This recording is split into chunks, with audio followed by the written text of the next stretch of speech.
ನಾವು ಬಂದೀವ್ರಿ ಸಚಿನ್ ಅವ್ರ ಹೊಲಕ್ರಿ ಪಾಂಡುರಂಗ ಬಿಟ್ಟೆಲ್ಲ ಮಾಡ್ಯಾಕ್ರಿ ಒಂದು ಸತ ತೊಗರಿ ಹೊಲ ತೋರ್ಸ್ಕೊಂಬರ್ತೀನಿ ನೋಡ್ರಿ. ನೋಡ್ರಿ ಹಿಂಗಾದ್ರಿ ನೋಡ್ರಿ ತೊಗರಿ ಚಂದದ ಇಲ್ಲ ಹಂಗದ್ರಿ ತೊಗರಿ ಹಿಂಗಾದೋಡ್ರಿ ರಂಗಲಾಗ್ಯದ್ರಿ. ಇದು ಒಳಗೆ ಹೋಲಕ್ಕೆ ಬಿಡೋಲ್ರಿ ಜಗ್ಗಿ ಆಗ್ಯದ್ರಿ ತೊಗರಿ ಹಿಂಗಾದೋಡ್ರಿ. ನಾವು ಬಂದೀವ್ರಿ ಸಚಿನ್ ಅವ್ರ ಹೊಲಕ್ರಿ ಡೇಂಜರ್ ಅದ್ರಿ ತೊಗರಿ ಪರೇಶಾನ್ ಅಲ್ಲತ್ತೀನಿ ರೀ. ನಾವು ಮುಳುಗಿ ಹೊಲತ್ತೀನಿ ರೀ ತೊಗರಿಯಾಗ್ರಿ. ನಾವು ಏನು ಮಾಡ್ತೀರಿ ಓದ್ತೀನಿ ರೀ ಮತ್ತೆ ರೀ ಅಲ್ಲಿ ಪೂಜೆ ಮಾಡತ್ತಾರ್ರಿ ಸಚಿನ್ ಅರ್ನೋಳು ಚಲ್ಲಂಪೋರಿಗೆ ಮಾಡತ್ತಾರ್ರಿ ಹೋಗ್ಬರ್ತೀನಿ ಹೋಗ್ಬರ್ತೀನಿ ರೀ ಸಚಿನ್ ಅವ್ರಿಗೆ ತೋರಿಸ್ತೀನಿ ಬರ್ರಿ ಏನು ಮಾಡತ್ತಾರ ನೋಡಿ ಬರ್ರಿ.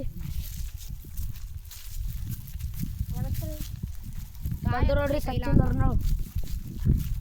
ನಮಸ್ಕಾರ ರೀ ಎಲ್ಲ ದೊಡ್ಡ ಮಂದಿಗೂ ಬರ್ರಿ. ಕಡಬು ಹುಳು ಪಲ್ಯ ಎಲ್ಲ ಊಟ ಮಾಡ್ಕೊಂಡು ಬರಬರ್ರಿ. ಆಟ ರೀ.